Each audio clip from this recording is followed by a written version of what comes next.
যখন কোনো বান্দা সূরা ফাতিহার একটা করে আয়াত বলে আলহামদুলিল্লাহি রাব্বিল আলামিন, সঙ্গে সঙ্গে আল্লাহ জবাব দিয়ে বলেন হামিদানি আবদি, বান্দা তুই আমার প্রশংসা করলি। আর রহমানির রহিম যখন বলে আল্লাহ বলেন আসনা আলাইয়া আবদি। মালিক ইয়াউমিদ্দিন যখন বলে আল্লাহ বলেন মাজ্জাদানি আবদি।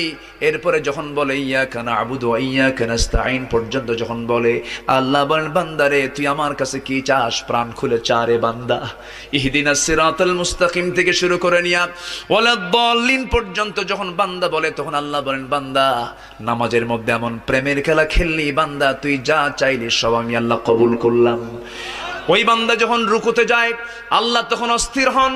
ওই বান্দা যখন সিজদায় যাওয়ার জন্য প্রস্তুতি নাই, সমস্ত ফেরেশতাকে ডাক দিয়ে বলেন ও ফেরেশতারা, এই বান্দাগুলো আমাকে দেখলো না, রাসূলকে দেখলো না, কোরআনকে দেখে হাদিসকে বিশ্বাস করে আমাকে খুশি করার জন্য তার সবচেয়ে সম্মানজনক